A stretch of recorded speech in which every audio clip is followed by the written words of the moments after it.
Pemirsa, Iran kembali menyerang sejumlah pangkalan militer Amerika Serikat yang berada di Timur Tengah. Kali ini mereka menargetkan fasilitas militer AS di Yordania. Garda Revolusi Iran terus menyerang pangkalan militer Amerika Serikat. Salah satu targetnya adalah pangkalan Amerika Serikat di Yordania. Serangan drone kali ini menargetkan pangkalan King Faisal dan Pangeran Hasan. Iran mengklaim telah menghancurkan 8 drone MQ-9 dan merusak 2 helikopter Amerika. Tak hanya itu, Iran juga mengklaim ada korban jiwa dan luka-luka akibat serangan ini. Sementara Angkatan Bersenjata Yordania mengumumkan telah mencegat dan menembak jatuh 4 drone Iran.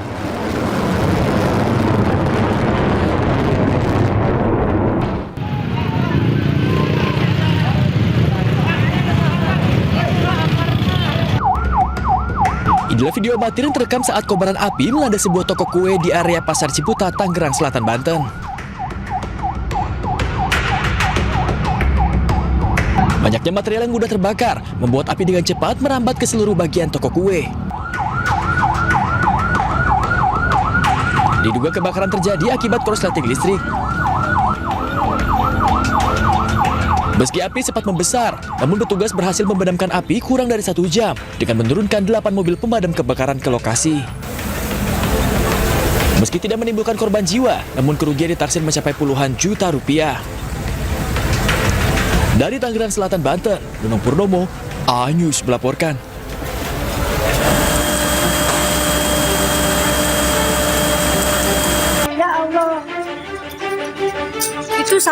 Kobaran api melahap KN Saramawijaya, kapal milik Basarnas di kawasan Muara Baru, Jakarta Utara. Ledakan beberapa kali terjadi di dalam kapal, diiringi kobaran api. Kapal terbakar saat menjalani perawatan di galangan kapal kawasan Muara Baru. Sebanyak 10 ABK berhasil menyelamatkan diri. 14 mobil pemadam kebakaran dikerahkan untuk memadamkan api. Penyebab kebakaran kini masih diselidiki oleh polisi. Tim Liputan iNews melaporkan.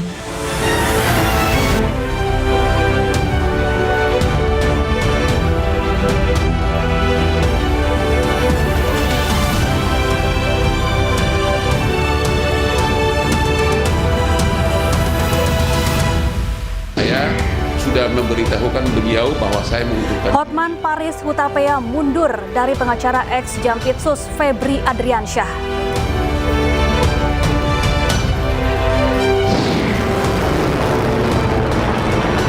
Digempur Amerika 11 hari berturut-turut, Iran balas serang pangkalan militer Amerika Serikat di Yordania.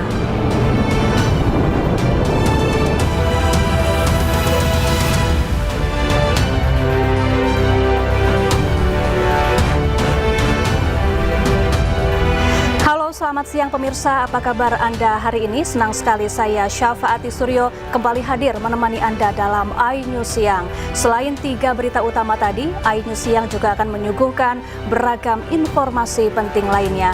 iNews Siang ini kami awali dari seorang pria diduga penjamret diamankan ratusan pengendara ojek online di kawasan Rasuna Said Setiabudi, Jakarta Selatan.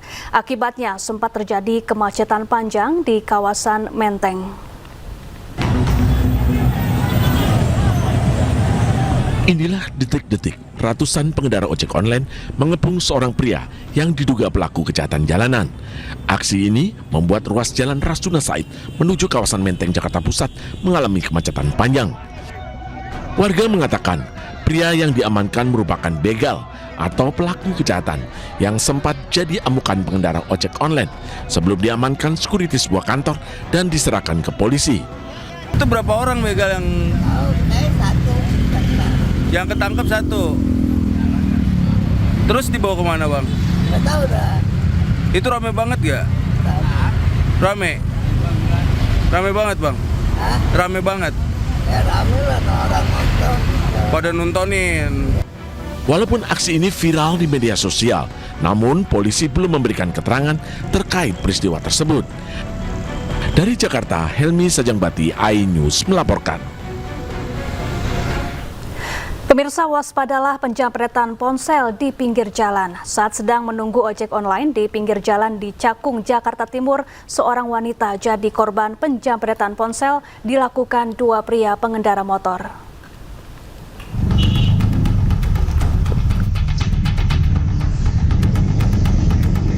Para pelaku kejahatan jalanan ibu kota makin terang-terangan beraksi. Di Cakung, Jakarta Timur, seorang ibu-ibu yang sedang menunggu ojek online jadi korban penjamretan pria bermotor. Dalam rekaman kamera CCTV, kedua pelaku sempat melintas di depan korban yang sedang bermain ponsel. Tiba-tiba kedua pelaku berbalik dan dengan cepat langsung merampas ponsel korban. Korban yang kaget sempat mengejar pelaku namun gagal.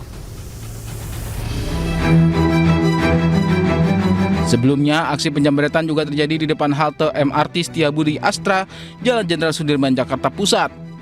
Seorang pria yang sedang berjalan di trotoar bersama rekannya menjadi target dua pelaku yang berkendara motor. Saat korban tengah memainkan ponselnya, pelaku langsung mendekat dan merampas ponsel korban hingga kabur. Kami sudah melakukan penyelidikan secara menyeluruh terkait aksi penjamretan yang viral di media sosial. Yang sedari lokasi kita mendapatkan info terjadi di Wisma Astra di daerah Tanah Abang. Kami juga memohon doanya untuk rekan-rekan sekalian untuk kami bisa menyelidiki serta menangkap pelakunya sendiri. Pelaku diduga berapa orang?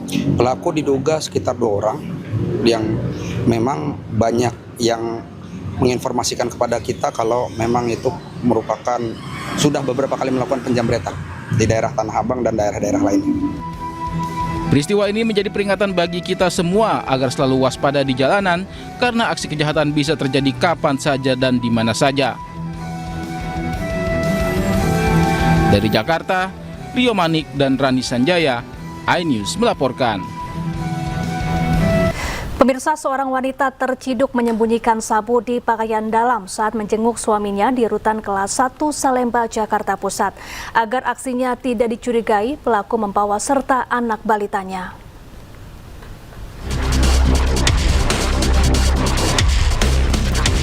Gerak-geriknya mencurigakan. Seorang wanita pengunjung rutan kelas 1 Salemba, Jakarta Pusat diperiksa petugas. Hasilnya didapati 2 plastik berisi 9,85 gram sabu disembunyikan di pakaian dalam pelaku. Agar aksinya tidak tercium, wanita ini datang ke rutan sambil membawa anak balitanya. Pelaku nekat menyelundupkan narkoba untuk sang suami yang ditahan akibat kasus narkoba. Tidak ada informasi dari luar, cuman memang gelagat si pengunjung ini seperti mencurigakan petugas kami, sehingga petugas kami lebih intens dalam melakukan. Akibat perbuatannya, pelaku dan suaminya diserahkan ke Polsek Cempaka Putih, Jakarta Pusat untuk diperiksa lebih lanjut. Dari Jakarta, Rani Sanjaya, iNews melaporkan. Tertipu arisan dan investasi bodong, puluhan emak-emak melaporkan pengelola arisan ke Mapolda Lampung. Total kerugian korban mencapai 5 miliar rupiah.